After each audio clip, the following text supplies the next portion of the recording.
ನಮಸ್ಕಾರ ಸ್ನೇಹಿತರೆ, ನೀವು ಕೂಡ ಬುಕ್ಸ್ಗಳನ್ನು ಓದಲು ವಿಫಲರಾಗ್ತಾ ಇದ್ದೀರಾ. ಅದರ ಮೂಲ ಕಾರಣವೇನೆಂದರೆ ಓದುವುದು ಇದು ಲಾಜಿಕಲ್ ಆಕ್ಟಿವಿಟಿ. ಇದಕ್ಕೋಸ್ಕರ ನಿಮ್ಮ ಮನಸ್ಸು ಗಟ್ಟಿ ಇದ್ರಷ್ಟೇ ಅದನ್ನು ಮಾಡಲಿಕ್ಕಾಗತ್ತೆ. ನಿಮ್ಮ ಓದುವ ಪ್ರಕ್ರಿಯೆಯನ್ನು ನಾನು ಈಗ ವಿವರಿಸ್ತೀನಿ.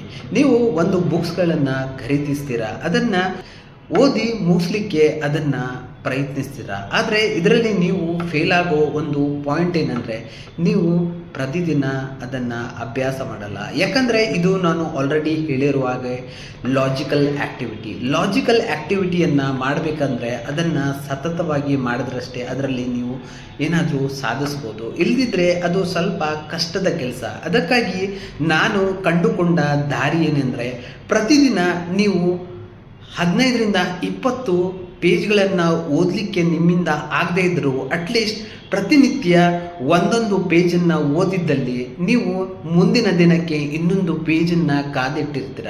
ಇದರಿಂದ ಆಗೋ ಅಡ್ವಾಂಟೇಜ್ ಏನಂದರೆ ಓದಲಿಕ್ಕೆ ನೀವು ಮೋಟಿವೇಟ್ ಆಗಿರ್ತೀರ. ಯಾಕಂದರೆ ಕೇವಲ ಒಂದು ಪೇಜಷ್ಟೇ ಓದೋದಲ್ಲ ಅಂತ. ಇದನ್ನು ನೀವು ಕಂಟಿನ್ಯೂಸ್ ಆಗಿ 21 ದಿನ ಮಾಡಿದ್ದಲ್ಲಿ ಬುಕ್ಸ್ ನಿಮ್ಮ ಫ್ರೆಂಡ್ ಆಗಿಬಿಡತ್ತೆ.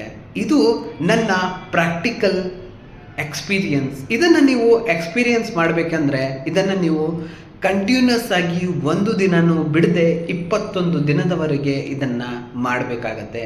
ಆ 21 ದಿನದಲ್ಲಿ ಒಮ್ಮೆ ನಿಮಗೆ ಬುಕ್ಸ್ನಲ್ಲಿ ಏನಾದರೂ ಒಂದು ಸಿಕ್ತು ಅಂತ ಅಂದುಕೊಂಡ್ರೆ ನೀವು ಬುಕ್ಸ್ ಓದೋದನ್ನು ಯಾರು ನಿಲ್ಲಿಸಲಿಕ್ಕೆ ಆಗಲ್ಲ.